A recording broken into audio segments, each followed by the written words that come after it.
The water of the underground river was so cold that I hadn't felt my fingertips for at least an hour. My arms moved with a mechanical rhythm, scrubbing the thick fabric of the guards' tunics against the rough stones of the bank. Scrub, wring, rinse. The sound of running water echoed through the damp stone walls of the dungeons, competing only with the incessant dripping from the ceiling, and occasionally, the sound that made my stomach clench, the clinking of chains coming from the deepest cells. I stopped for a second, my breath forming a white cloud in the icy air, and looked into the darkness of the corridor to my right. Kyle was there, my little brother, only 12 years old and already marked for the salt mines. I could close my eyes and see his face, thin and covered in soot, his eyes too large for his hollowed face. If I couldn't get the coins for the protection fee by the full moon, he would be sold. And in the salt mines, a human doesn't last 6 months. The skin cracks, the lungs petrify. It's a slow, painful death sentence. The sound of heavy boots approaching made me lower my head immediately. A servant's survival instinct. Become invisible. If you are small, quiet, and insignificant, the predators might pass right by. 2 guards stopped a few feet away, lighting torches that sputtered, casting dancing shadows on the wall. Their smell arrived before the words, sour beer, stale sweat, and cheap tobacco. "Did you see the decree in the courtyard?" One of them growled, his voice hoarse and echoing. The Alpha King finally gave in. The council was pressuring him. He needs a queen before the solstice, or the land's magic starts to weaken. A queen. The other laughed, an ugly, choking sound. He needs fresh meat, is what he needs. They called it the Queen's Tournament, but everyone knows what it is. A slaughterhouse. My ears sharpened, although I kept scrubbing the fabric harder, pretending they didn't exist. "Any female can sign up?" the first one asked. "Anyone. Noble, warrior, even trash if she has the guts. The prize for the winner is the crown. But for anyone who survives the first phase, the king grants a royal wish. Immunity, land, gold." The cloth slipped from my hands, sinking into the icy water. A royal wish. My heart skipped a beat, then raced, hammering against my ribs like a trapped bird. A royal wish could buy Kale's freedom. It could buy our way out of this damned kingdom, far from the alphas, far from the mines. "Idiots!" The guard spat on the ground near my basin. "No woman has survived King Gregory's challenge. They say the last bride who tried to impress him left the throne room crying blood. He doesn't want a wife. He wants an excuse to remain alone with his wars. It's an invitation to death." They walked away, their laughter fading down the corridor. I stood there, my hands submerged in the freezing water, yet feeling a strange, dangerous heat rising up my neck.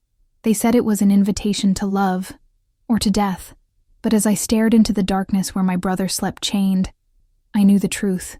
Quick death in the clutches of a monster was better than the slow death of hopelessness. I wiped my hands on my threadbare wool dress. It was gray, stained, and patched in 3 different places. I had no armor. I had no claws. I didn't have the power of transformation. I was just Laia, the laundress who knew every herb that grew in the castle crevices, and every tunnel the rats used. But rats survive where wolves starve. I stood up, my legs trembling not from the cold, but from a terrifying determination. I was going into the wolf's den. The great hall smelled of melted wax, roasted meat, and above all, power. As soon as I crossed the massive threshold, I felt the weight of that place. It was like stepping into an oven, but an oven made of scornful stares and testosterone. The polished stone floor reflected the flames of 1,000 candles suspended in black iron candelabras, and there they were, the candidates. I swallowed hard, feeling myself shrink inside my own skin. There were at least 20 women there, all tall, sculpted, radiating the raw strength of their bloodlines. I saw battered leather armor with powerful clan insignias, jewel-hilted swords, bearskin cloaks. They spoke to each other with predatory smiles, assessing the competition like one assesses livestock. I clutched my old leather pouch against my chest. Inside it, there were no weapons, only a few glass vials of plant extracts and a small rusty pocket knife I used for harvesting roots. I must have looked like a joke. A stain of dirt on a silk carpet. I moved toward the inscription table. The scribe, an elderly man with glasses perched on his nose, didn't even look up. Name and clan, he mumbled, his quill hovering over the parchment. Laya. My voice came out hoarse. I cleared my throat and tried again, firmer. Just Laya. No clan. The scribe paused. Silence spread around me like a wave, starting from the nearest people and spreading until that entire corner of the hall was quiet. Laughter sliced through the air. Loud, crystalline, and cruel. I turned my head. Lady Margareth was a few feet away, surrounded by a retinue of admirers. She was stunning and terrible. Blonde hair that looked like spun gold, silver armor that hugged dangerous curves, and blue eyes that looked at me as if I were an insect she had just stepped on.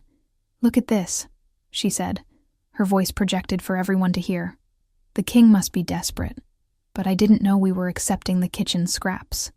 "What are you going to do, little mouse? Wash the king to death?" The crowd erupted in laughter. I felt my face burn, the shame rising hot and painful. Beside Margareth, a tall man with graying hair and a viper's gaze smiled. Lord Robert, her father and the king's advisor. He looked at me with such profound disgust that it made me want to retreat. "Get this thing out of here," Lord Robert ordered the guards, waving his hand as if swatting a fly. "It's an insult to the throne." 2 guards stepped forward, their hands moving to their swords. I didn't move. My feet seemed to have grown roots in the stone floor. I couldn't go back. Kale. I had to remember Kale. The edict said, "any woman," I said, my voice trembling slightly, but audible. It didn't say "any noble woman." Lord Robert scowled, taking a threatening step toward me. "You dare quote laws to me, you little—" Suddenly, the air shifted. It wasn't a sound. It was a pressure, as if gravity in the hall had tripled in a blink. The laughter died in their throats. The guards froze. The scent of ozone, ancient forest, and fresh blood flooded the environment, so strong I felt a metallic taste in my mouth. All eyes turned to the top of the black stone staircase at the back of the hall. He was there, King Gregory, the Alpha of War. I had never seen him up close. The coins bearing his face did no justice to the terror he personally inspired. He was immense. Broad shoulders that looked like they carried the weight of mountains, dressed in a simple black tunic. No armor, because a predator like that needed no protection. He descended the steps slowly. Every step was silent thunder. What scared me most wasn't his size, nor the pale scars that crossed his exposed chest and climbed his neck to his jawline. It was his eyes, amber, golden, bright, and utterly inhuman. They were eyes that saw through flesh, straight into the soul. The crowd parted like the Red Sea as he walked. No one dared to breathe. He passed Lady Margareth without even looking at her, ignoring the exaggerated reverence she showed. He stopped right in front of me. I had to tilt my head far back to look up at him. He blocked the candlelight, casting a shadow that swallowed me whole. His proximity was overwhelming. The heat radiating from his body was feverish. My primal instinct screamed, "Run, hide, submit." My knees trembled, threatening to give way, but I locked my legs. If I knelt now, he would never see me as a competitor, only as prey. Gregory tilted his head slightly, sniffing the air. His nostrils flared. He was smelling me. Fear? Yes. Cheap soap? Definitely. But perhaps, just perhaps, he smelled the desperate determination burning in my gut. "You are in the wrong place, girl." His voice was a deep rumble, vibrating the floor beneath my feet and inside my chest. It wasn't a shout. It was a calm, terrible statement. "The edict did not specify the place, Your Majesty," I replied. My voice was low, but it didn't fail. A dark eyebrow lifted, just a fraction. The amber eyes narrowed, focusing on me with an intensity that almost hurt. He seemed genuinely surprised that I had managed to form a sentence in his presence. Lord Robert approached, nervous. "Your Majesty, forgive the insolence. She is merely an ignorant servant." I was about to send her away this instant. Gregory raised a hand, and Lord Robert fell silent instantly, as if muzzled. The king did not take his eyes off me. He took a step forward, invading my personal space, forcing me to hold his gaze or break. "Look at them," he said, gesturing vaguely toward the warriors behind me, without diverting his eyes from mine. Claws, muscle, bloodlines dating back to ancient beasts. And you? What do you bring to my arena, besides the smell of dust and fear? I felt cold sweat trickle down my back. It was a test. Everything with an alpha was a test. I bring the only thing missing in this room, Your Majesty, I answered, my heart hammering in my throat. Someone who has nothing to lose.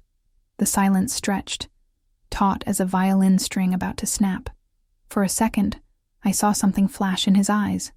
Not pity, curiosity. Like a wolf finding a strange object in the forest and deciding to play with it before destroying it. He leaned down, his face inches from mine. I could see the golden details in his iris, the rough texture of the scar on his cheek. His scent, iron and leather, enveloped me, heady and terrifying. You will die before sunset, he warned. It wasn't a threat. It was a fact, stated with the same certainty one says that water is wet. I held his gaze, digging my nails into my palms until it hurt, using the pain to keep me focused. I thought of Kale. I thought of the chains. Perhaps, I whispered back, steady, but I will die free. His lips pulled back. It wasn't a smile. It was something darker, more primal. A predator recognizing for the first time in a long time prey that didn't behave as such. He straightened up, returning to his imposing height, and looked at the scribe who was trembling behind the table. Sign her up, he commanded, his voice echoing through the hall. A shocked murmur ran through the crowd. Lady Margaret looked like she had swallowed an entire lemon. Lord Robert was pale with rage. Gregory turned, his black cloak swirling around him, and began to walk back toward the throne. But before moving away completely, he paused and looked at me over his shoulder. Try not to scream too loudly when the beasts come, little mouse. It spoils my wine. As he ascended the steps, and the scribe wrote down my name with trembling hands, I released the breath I hadn't realized I was holding. My legs finally gave way slightly, and I had to lean on the table. Little mouse. He thought it was an insult. I looked at Lady Margaret, who now stared at me with promises of torture in her eyes. I looked at the other warriors sharpening their claws. They were strong. They were powerful. But they were arrogant. I touched the leather pouch at my waist. I knew the forbidden forest. I had been collecting mushrooms there since I was 7, along the edges where no one dared to go. I knew which plants healed, and which made a grown man hallucinate his worst nightmares. The king gave me until sunset. I intended to last much longer than that. The sound of the bone trumpet was not a warning. It was a visceral command that tore through the morning air, vibrating in my teeth. We were lined up at the edge of the forbidden forest. To my right and left, the air exploded in violence and magic. I heard the horrible, fascinating sound of bones cracking and rearranging, of skin tearing away to make room for thick fur. In seconds, the noble women and warriors disappeared. In their place, enormous beasts, gray, brown, and black she-wolves the size of ponies, growled, digging into the damp earth with claws the size of daggers. With howls that chilled my blood, they dashed into the dense woods, a wave of muscle and predatory fury. The ground trembled beneath their paws. I stood still. The dust kicked up by their rush covered my face. I coughed, wiping my eyes, and found myself alone at the starting line. The silence that followed was almost humiliating. I could feel the stares on my back, the nobles, the guards, and him, the king, watching from the elevated balconies or through the scrying mirrors scattered across the arena. They must have been laughing. The little mouse left behind. But running blindly into the forbidden forest was suicide. I knew that. They didn't. I adjusted the strap of my leather pouch, took a deep breath of the scent of pine and decay emanating from the ancient trees, and took the first step. I didn't run. I walked, my eyes sweeping the ground, looking for the hunting paths the animals used, not the wide, obvious trails that were surely laced with magical traps. The forest was a living, malevolent organism. The tree canopies were so dense that day turned to twilight. Roots as thick as serpents writhed beneath the moss, waiting for a careless ankle. About 2 kilometers in, the sound of furious water began to drown out the birdsong. The River of Souls. I knew it cut across the path to the center of the forest. When I reached the bank, the scene was chaotic. The current wasn't natural. The water foamed white and violet, swirling in whirlpools that looked like hungry mouths. 3 of the competitors in their wolf forms struggled against the current. They tried to use brute force, swimming against the magical flow, but the water hurled them against the rocks like rag dolls. A gray she-wolf howled in panic as she was sucked into a whirlpool, disappearing beneath the surface before being spat out, injured and exhausted, onto the bank she had started from. Brute force didn't work here. The river's magic fed on resistance. The harder you fought, the more it pulled. I looked up. Ancient iron oak trees grew on both banks, their branches extending like gigantic arms over the river gorge, and hanging from them were thick steel vines. While the she-wolves tried to recover on the bank, panting and bleeding, I took a thin but sturdy rope, made of braided sinew, and a heavy stone with a hole in the middle from my pouch. I tied the stone to the end of the rope. I took a deep breath, calculating the distance and the wind. I spun the rope over my head, feeling the weight of the stone, and cast it. The stone flew in a perfect arc, passing over a thick branch on the other side and descending, bringing the rope with it. I pulled until I had both ends in my hand, tested the resistance. It was firm. "What are you doing, human?" A growled voice sounded behind me. I turned. One of the she-wolves had reverted to human form, naked and trembling with cold and anger. She was a warrior from the northern clan. She looked at me with scorn, but also confusion. I didn't answer. I tied the rope to my waist and to a nearby tree trunk, creating tension. Then, using a thick piece of leather to protect my hands, I grabbed the most robust vine hanging above me and launched myself into the void. The wind whistled in my ears. My arms burned with the effort of supporting my own weight, but I swung, using the momentum to reach the next vine, and the next. It was an aerial dance I had practiced since childhood to reach rare bird nests. While the powerful warriors were humiliated by the magical water below, I crossed the abyss in silence, suspended above the danger.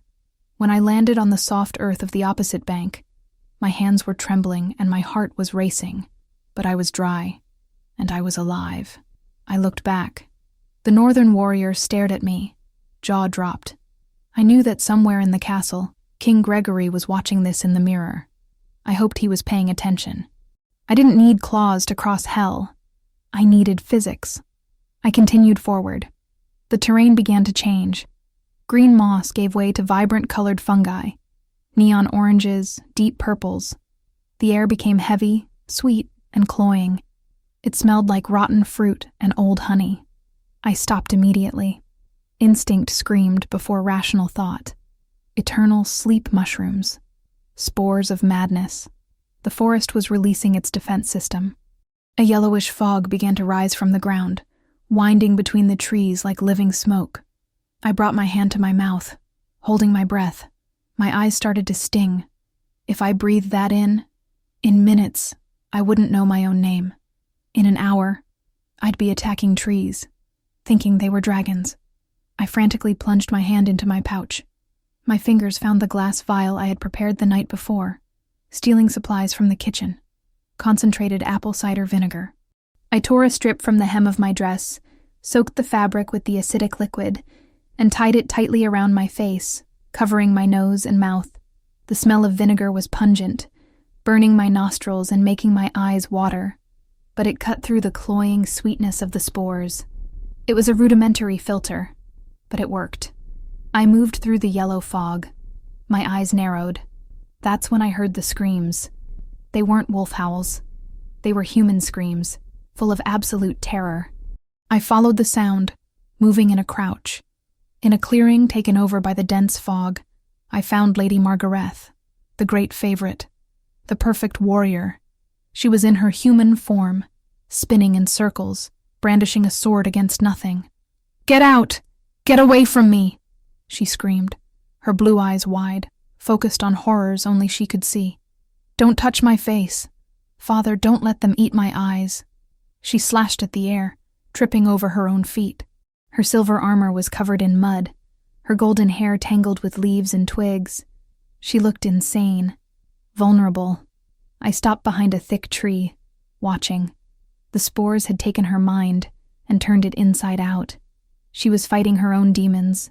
If I left her there, she would eventually fall into a ravine or cut her own throat in her delirium. That would be one less competitor, the strongest rival, eliminated by the forest itself. I should move on. Kyle needed me. The king was waiting for me at the end of this stage. I took a step to walk away. Margaret let out a broken sob, falling to her knees. "Please, I don't want to die alone," she whispered to the shadows. The phrase hit me like a punch. It was the same thing Cale had told me the night our parents died. I cursed my own conscience. I cursed the stupidity of compassion. I ran toward her. Margaret saw me emerge from the mist and screamed, raising her sword. "Monster! It's me, Margaret! Lower your sword!" My voice was muffled by the cloth. I didn't wait for her to reason. I lunged under her clumsy guard, kicked the back of her knee to bring her down, and grabbed her wrists. She was stronger than me, much stronger, but the terror made her weak and uncoordinated. I grabbed the rest of the vinegar and threw it straight into her face. She gasped, coughing violently, the shock of the acid momentarily breaking the hallucination. "Breathe," I ordered, holding her face. "The sour smell. Focus on the sour smell. The sweet is a lie. The sour is real." Her eyes focused on mine for a second. The panic was still there, but the madness retreated a step. "Laya?" she murmured, confused. Are you a demon?" "I'm the servant you mocked," I snarled, pulling her up. "And if you don't walk, we'll both die. Come on." I draped her arm over my neck and began to drag her. She was heavy, dense warrior muscle, but fear made her cooperate. We walked together, me serving as guide and anchor of reality, while the fog tried to swallow us. "Why?" she asked, her voice slurred, as we emerged from the spore zone and the air began to clear. "You could have left me. The throne. It would have been easier." I dropped her onto the clean grass, away from the yellow fog. My back ached, my lungs burned. I tore off the vinegar mask, gulping down the clean air greedily. I looked at her. Margaret was sitting, pale, trembling, looking at me as if I were a mythological creature she couldn't classify. "You don't win a throne by leaving bodies behind, Margaret," I murmured, wiping the sweat from my brow. "That's the work of a tyrant, not a queen." I didn't know if she understood. It didn't matter. I looked up at the sky, where a solitary raven watched us from a high branch. Its eyes shone with a strange, almost mechanical reflection. Magic. I knew he was listening. I held the bird's gaze, imagining the amber eyes on the other side. "I'm coming for my reward," I whispered to the bird. I turned my back on Margaret, who was still trying to understand what had happened, and started walking toward the center of the forest. I had survived the water and the air. All that remained was the fire of his presence. Night fell over the castle not as a cloak of rest, but as a shroud of black velvet. The torches in the stone corridors burned with a flickering orange light, casting long shadows that seemed to whisper secrets. The air was charged with the static electricity that precedes a storm, or an execution. I was taken to the guest quarters, a room larger than the entire house I grew up in. There was a copper tub filled with steaming hot water, lavender-scented bath salts, and towels soft as clouds. But on the canopy bed, there were no silk dresses or jewels waiting for me. Just a note on thick parchment, sealed with the red wax of the royal crest. "Impress me." I smiled, a small, bitter smile. The test wasn't over. The forest was the physical test. The banquet would be the social test. And for a servant with no clan, court etiquette was a minefield more dangerous than any magical river. There were no fine clothes.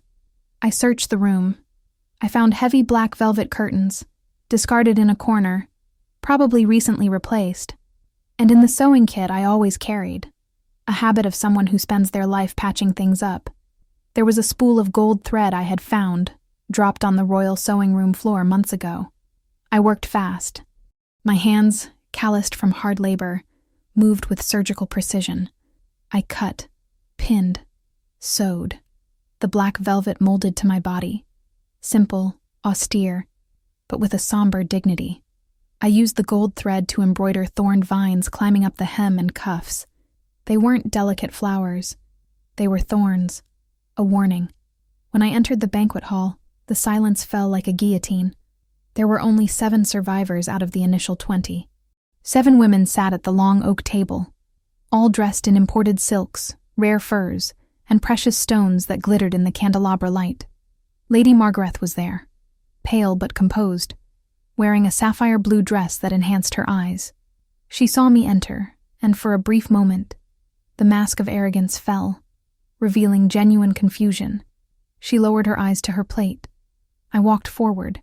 The sound of my steps was muffled by the Persian rug, but I felt every gaze burning my skin. King Gregory was at the head of the table. He wore no crown, but he didn't need one. His presence filled the room, dark and magnetic. He held a glass of red wine, swirling the liquid slowly, his eyes fixed on me as I approached. He assessed my improvised dress. There was no mockery in his gaze. There was recognition. "Late," Lord Robert commented, savagely carving a piece of pheasant. He was seated to the king's right, oozing hostility, typical of someone uneducated. "Perhaps you were busy cleaning the stables before coming?" Some of the other competitors chuckled, nervous, high-pitched sounds. I stopped behind the empty chair designated for me, across from Margaret. "Punctuality is the virtue of the board, Lord Robert," I replied, my calm voice cutting the air. I was busy ensuring my presence here was appropriate to the king's majesty, since unlike some ladies present, I don't have an army of servants to cover my flaws with expensive silk. Lord Robert's fork stopped halfway to his mouth. King Gregory hid a smile behind his goblet. "Sit down," the king commanded, his grave voice sending a shiver down my spine. Dinner was an ordeal disguised as luxury. Every dish was a trap, every question an ambush. "Tell us, Laia," a duchess from the Valley clan began, smiling with overly perfect teeth. "What is your opinion on the taxation policy for the northern borders?" "The king is thinking of raising the grain trade tribute." It was a question designed to humiliate me. They expected me to stammer, to talk about the price of bread. I dabbed my lips with the linen napkin, buying time. I looked directly at Gregory. "Raising the tribute now would be a strategic mistake, Your Majesty. The winter was harsh in the north. The harvests were weak. If you tax the little they have, you won't have gold, you'll have rebellion. A wise king does not shear the sheep until the skin bleeds before winter. He waits for spring when the wool grows back." The silence returned, heavier. The duchess blinked, speechless. Gregory leaned forward, his elbows on the table, his eyes shining with predatory interest. "And what do you suggest?" "Temporary exemption in exchange for service on border patrols," I answered without hesitation. Northerners are proud warriors. They prefer to die fighting for their king than starve paying taxes to him. Give them a purpose, and you will have loyalty, which is worth more than gold. Gregory leaned back in his chair, a slow, dangerous smile curving his lips. "Loyalty is worth more than gold," he repeated, glancing sideways at Lord Robert, who looked like he had swallowed a nail. Interesting to hear that from someone who has neither. Then, the music started. A string quartet in the corner of the hall began a slow, melancholy melody. Gregory stood up. The chair scraped against the floor, a rough sound. He walked toward me, circling the table like a wolf stalking prey. He stopped beside me and extended his hand. The palm was wide, calloused, marked by battle scars. "Dance with me." It wasn't a request. I placed my hand in his. The size difference was absurd. My hand disappeared in his. The heat of his skin burned mine, an electric current climbing my arm and settling in my chest. He pulled me toward the center of the hall. When he placed his other hand on my waist, I felt the contained strength there. He could break me with one squeeze, but his touch was surprisingly controlled. We began to move. I didn't know the court dances, but he wasn't leading a waltz. He was leading something more primitive, a movement of bodies responding to each other. I just followed him, letting him guide my steps. "You stitch this," he murmured, his voice vibrating against my ear. So close I felt his warm breath on my neck. "Thorned vines. Roses have thorns to protect themselves from those who try to carelessly pick them," I replied, looking at his tie knot so I wouldn't have to meet those hypnotic eyes. "And are you a rose, Laia?" he asked, and I could hear the smile in his voice. "Or are you the weed that suffocates the entire garden if it isn't plucked?" I raised my eyes, meeting the molten amber of his. We were so close that the world around us disappeared. The hall, the nobles, the music, everything vanished. There was only him, the heat of his body, the scent of forest and danger. "Weeds survive where roses die, Your Majesty. They grow in the cracks of concrete. They resist poison. Perhaps your garden needs something hardier than pretty flowers that wilt at the first frost." His hand on my waist tightened slightly, pulling me even closer. Our bodies pressed together. I felt the hardness of his muscles against my softness. The air grew thin. My heart hammered so hard, I feared he could feel it against his chest. "You are dangerous, little mouse," he whispered, and his voice was rough, filled with a hunger that had nothing to do with food. "You speak of politics like a general, and look at me as if you want to challenge me and devour me at the same time." "Someone needs to challenge you," I replied, breathless. "Everyone here is terrified of you. And you are not?" "I am terrified," I admitted, the honesty escaping before I could contain it. "But fear keeps me alive. Complacency kills." He stopped dancing abruptly but didn't release me.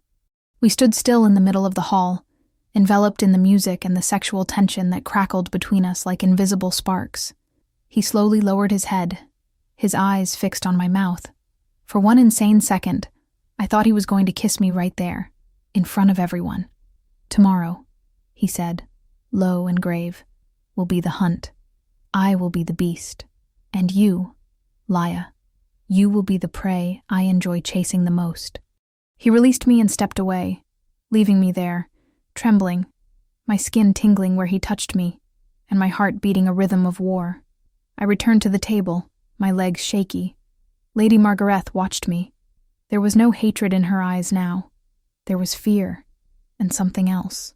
Respect. Lord Robert, however, looked at the king with an inscrutable expression. His fingers drummed on the hilt of a ceremonial dagger attached to his belt. The glint in his eyes was cold and calculating. As I took a sip of water to soothe my dry throat, an icy sensation ran down my spine. It wasn't the sexual tension from before.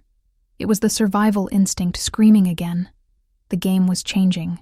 The king was fascinated, yes, but fascinated enough to see the blade being sharpened at his back. I looked at Gregory's wine goblet, untouched since he sat down, and then at Lord Robert's hand, which was discreetly slipping something into the sleeve of his tunic. The banquet wasn't the test. It was the prelude to murder. The sun set with a bloody redness that stained the horizon, as if the sky itself predicted what was coming. We were led back to the edge of the forbidden forest, but this time there were no trumpets. Just the heavy silence of the night and the whisper of the wind in the black leaves. We were 5 now. 2 had withdrawn after the banquet, intimidated by the king's intensity. Margareth stood beside me, sharpening a long dagger. She didn't look at me, but her posture was less rigid, less arrogant. The fear of the forest was still in her. The royal herald, a pale man with a torch in his hand, read the rules in a monotonous voice. "The king will enter the woods in his primal form. He is the beast. You are the hunt. The goal is to survive until dawn, or capture the blood banner he wears around his neck. Whoever gets the banner wins the crown.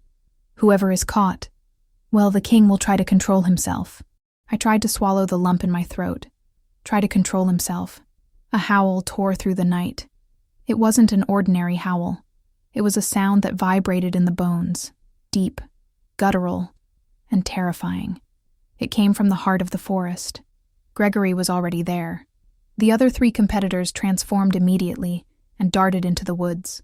Margareth hesitated, looked at me for a second, and then ran off in her human form, sword in hand. I took a deep breath, clutching the straps of my pouch. I couldn't outrun him.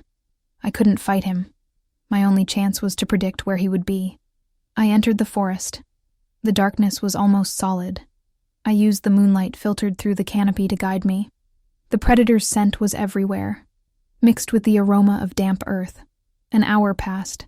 I heard distant screams. One of the competitors had been caught. The sound of struggle was brief, followed by a terrifying silence. He was efficient. I moved against the wind, masking my scent. I climbed a tall tree for a better view. From up high, I saw an immense shadow moving through the darkness below. A giant black wolf, larger than any animal should be. Its eyes glowed like embers. He stopped, sniffing the air. Did he know where I was? Suddenly, a sharp, almost inaudible whistle cut through the air. It didn't come from me. It came from a dense bush 30 meters from where the king stood. A black arrow flew from the shadows. It wasn't a competition arrow. The tip shone with a viscous, greenish liquid under the moonlight. Gregory, in his wolf form, tried to spin, but the arrow hit him in the flank, penetrating deep into the flesh and muscle. The roar he let out was not of rage, but of pain and surprise. The giant wolf staggered, his hind legs failing. He fell heavily, snarling and trying to bite the arrow, but his body seemed not to obey. I leapt from the tree, forgetting stealth. "No!" The scream escaped my throat. I ran toward him. On the way, I saw a hooded figure moving quickly away in the opposite direction, carrying a long bow.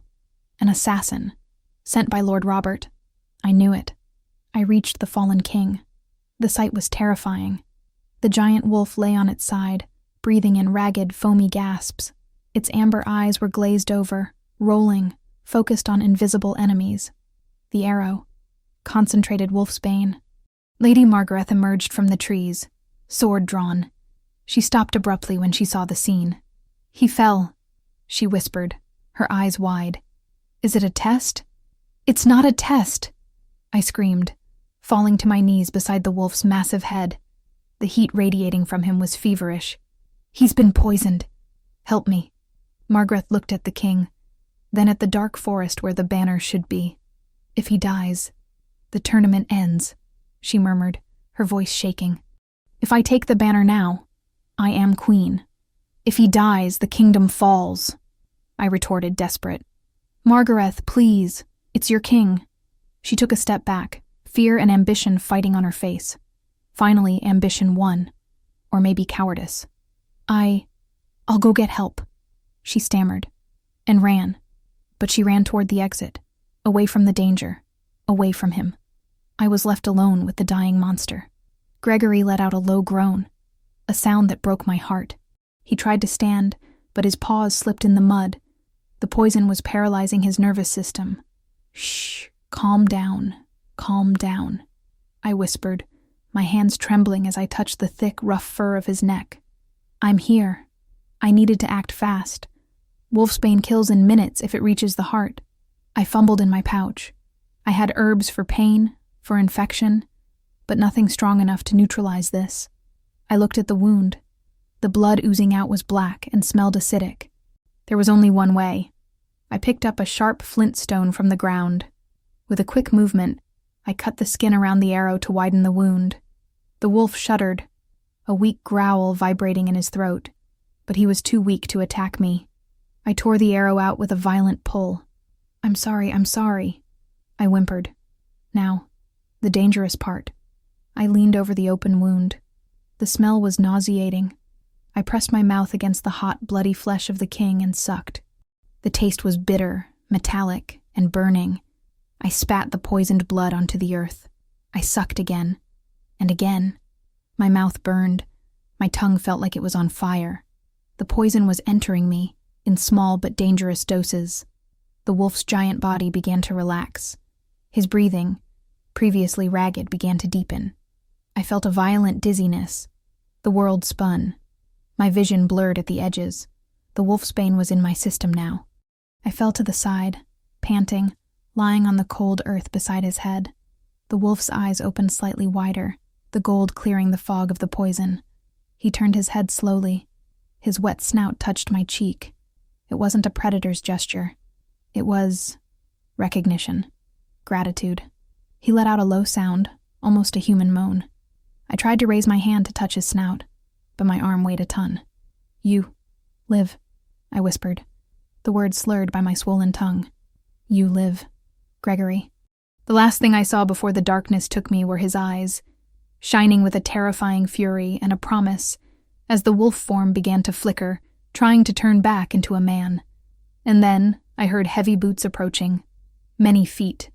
"There!" Lord Robert's voice. "She poisoned the king. Seize the witch." I felt rough hands grabbing me, dragging me away from his heat. I wanted to scream, to tell the truth, but my voice was gone. I saved the monster. And now, the true monsters were going to devour me. I woke up with the taste of ashes and copper in my mouth. The darkness was absolute, except for a pale beam of moonlight entering through a grate too high to reach. The stone floor sucked the little warmth left in my body. My hands were chained to the wall, the cold metal biting my bruised wrists. The poison. Wolfsbane still circulated in my blood, a tingling numbness that made my limbs heavy and my mind slow. But I was alive, which meant the dose I sucked out wasn't lethal, just incapacitating. The iron cell door creaked.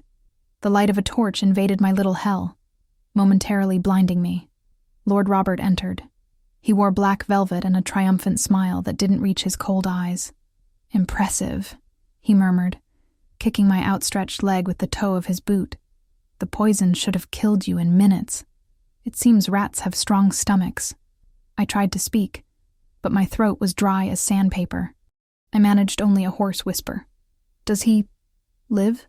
Robert's laughter echoed on the damp walls. "The king? He is in a coma, delirious in his chambers. The healers say it was an assassination attempt.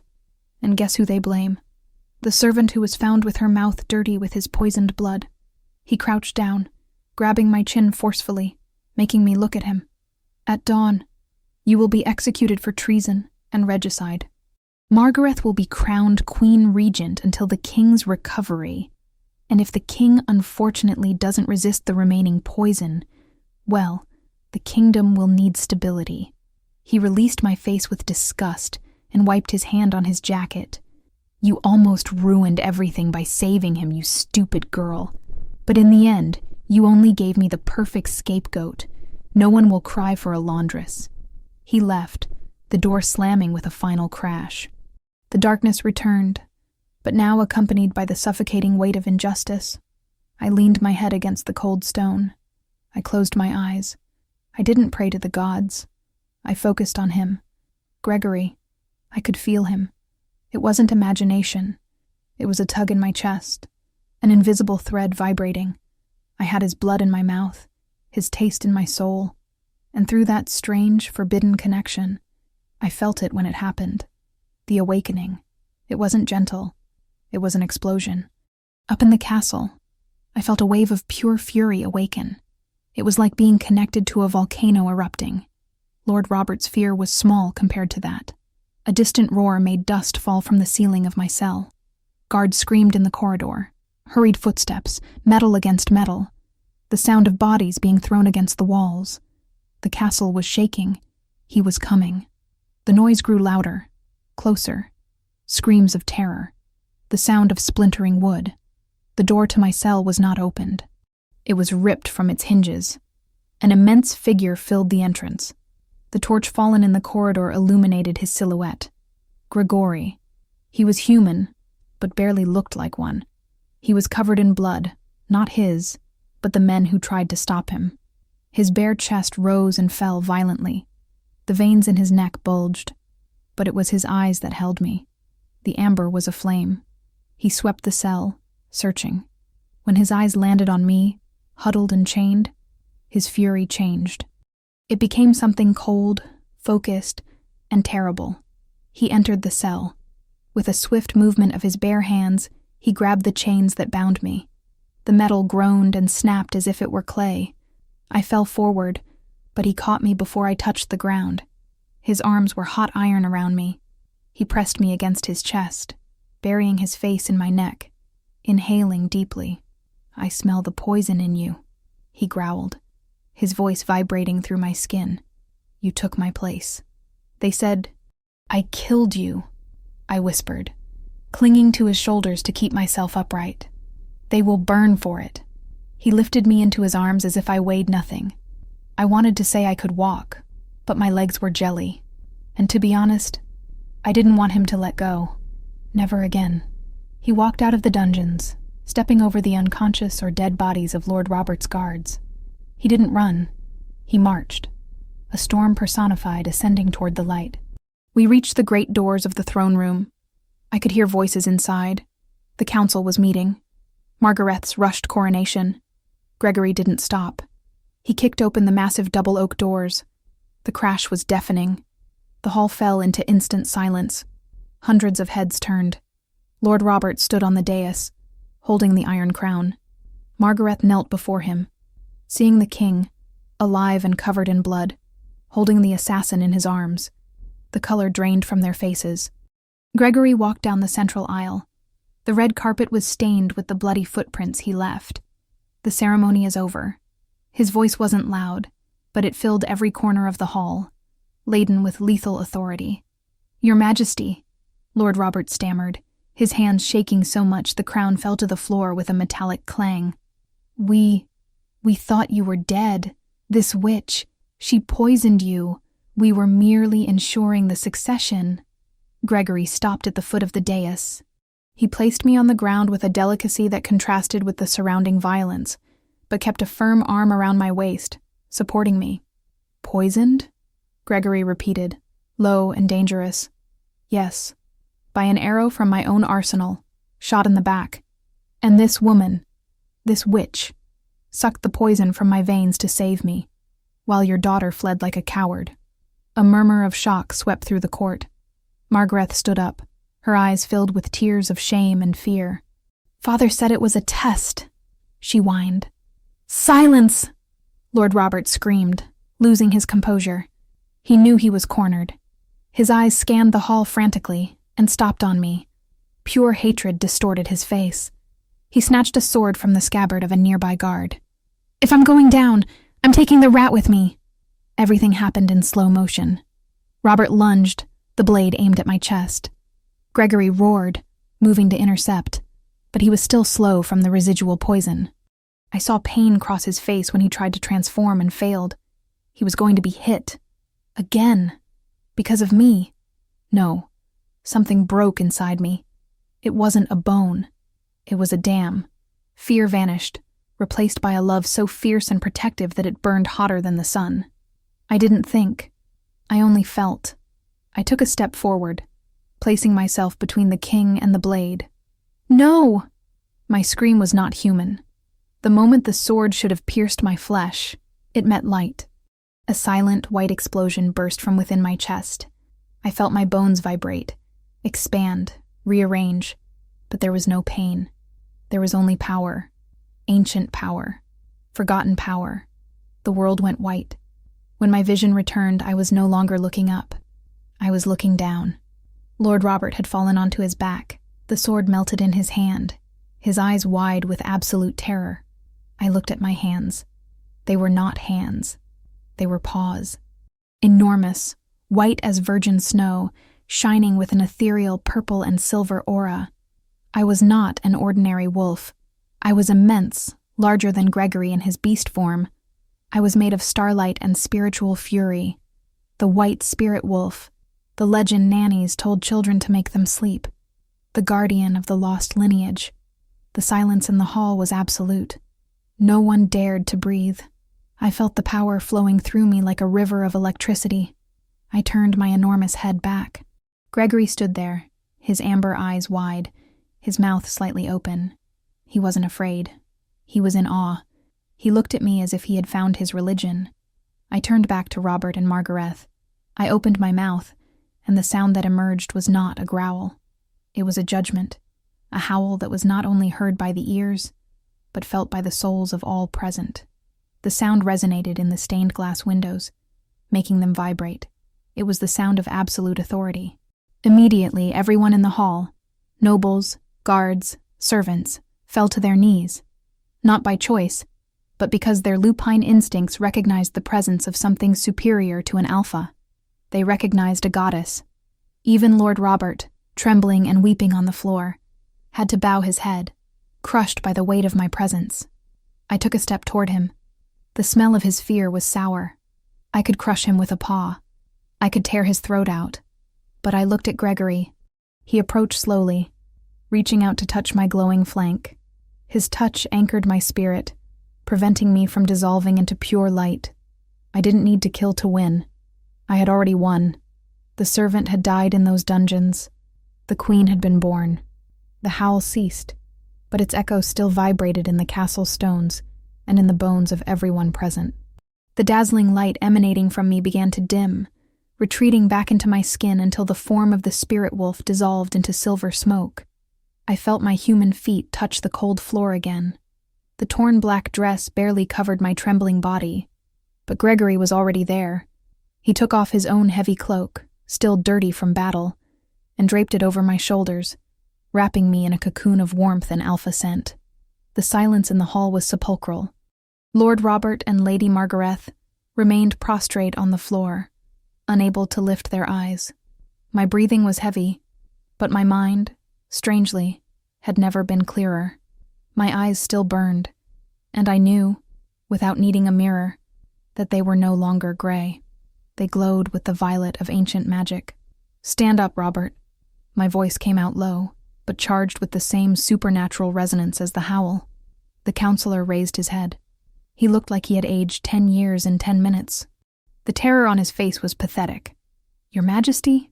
he blabbered, addressing me, not Gregory. "No," I cut in. "The crown is not negotiated with traitors." I looked at Gregory. He stood by my side, a wall of support, but his eyes told me the decision was mine. He, the alpha of war, was yielding command of the battlefield to me. "The poison you used," I continued, walking toward Robert, "was intended to paralyze the heart. A painful death. But I am not you. And this kingdom will not be built on shallow graves." I turned to the guards who, now recovered from the shock, surrounded the traitors. "Take them, not to the gallows, to the Deadlands in the far north.